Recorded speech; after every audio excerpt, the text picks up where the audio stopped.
നിങ്ങളുടെ favourite shows ഇനി ഒരിക്കലും മിസ്സാവില്ല. ഇപ്പോൾ C5 കാണും നിങ്ങളുടെ ഫേവറേറ്റ് ഷോസ് തികച്ചും സൗജന്യമായി. രാധികയെ നീ വിളിച്ചുണർത്തി അടുക്കളയിലേക്ക് കൊണ്ടുവരുന്നത് ഞങ്ങൾ കണ്ടതാ.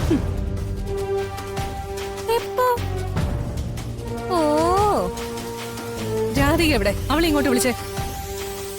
എന്നിട്ട് വേണം ഇന്നലത്തെ മത്സരത്തില് നിന്റെ ജയം പോലും തെറ്റായിരുന്നു എന്ന് എനിക്ക് എല്ലാവരോടും പറഞ്ഞു കൊടുക്കാൻ.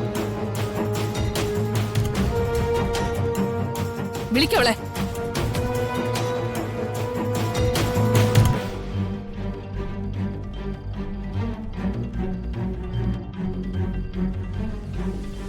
മോളെ പ്രിയങ്കേ, നീ തനിച്ചല്ല പാചകം ചെയ്യുന്നെന്നും പറഞ്ഞ് ഇവരെന്നെ വിളിച്ചോണ്ട് വന്നതാ. എന്താ സംഭവം? അമ്മയോട് പറ.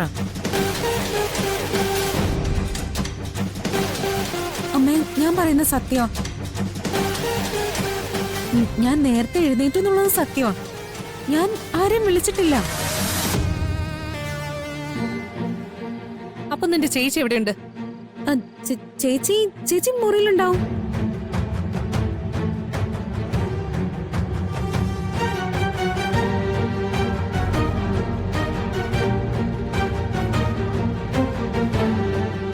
രാധിക മുറിയിലുണ്ടെന്ന് പറഞ്ഞത് ഉറപ്പാണല്ലോ അല്ലേ?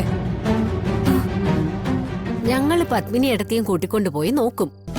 ആ മുറിയില് രാധിക ഇല്ലെങ്കിൽ അവൾ എവിടെ പോയെന്ന് ഇവിടെ നീ എല്ലാരോടും പറയണം. അത് ഞാൻ പറയിപ്പിച്ചോളാം. അമ്മ എന്തായാലും വന്നേ. അതെ, നമ്മൾ തമ്മിലുള്ള തർക്കത്തിന് എന്തിനാ വെറുതെ ചേച്ചിയെ ഉറക്കത്തിന്ന് വിളിച്ച് ബുദ്ധിമുട്ടിക്കുന്നേ?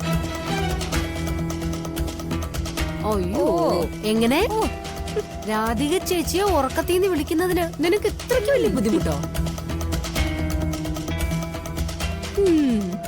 ബുദ്ധിമുട്ടുണ്ടാവും. ഒരുപാട് ദൂരമൊന്നും ഇല്ലല്ലോ. എന്റെ പ്രിയങ്കെ അടുത്ത മുറിയിലല്ലേ? ഞങ്ങളൊന്ന് ചെന്ന് നോക്കട്ടെ. എന്നിട്ട് തിരിച്ചു വന്ന് നിന്റെ പാചകത്തിന് മാർക്കിടാം. അമ്മ വാ ഒന്ന്. മോളെ, ഇവര് പറയുന്നത് ശരിയാണെന്ന് ഞാൻ പറയുന്നില്ല. പക്ഷേ രാധിക മുറിയിൽ ഇല്ലെങ്കിൽ മോള് അനുഭവിക്കേണ്ടി വരും.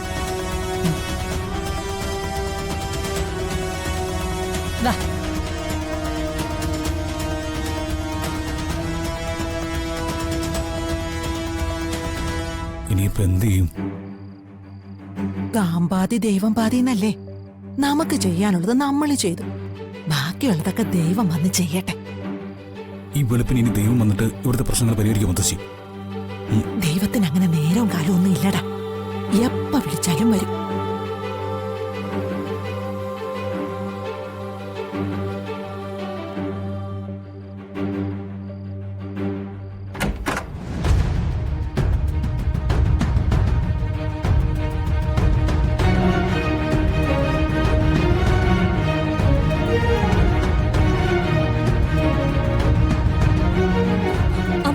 പ്രിയങ്കയോടൊപ്പം ഇവിടെ പോകുന്ന ഞാൻ കണ്ടതാ. ഇത് കണ്ണ് ഉറക്കമാ. തൽക്കാലം രണ്ടുപേരും കൂടെ വന്നേ. ചെറിയ നമ്മൾ നടക്ക്.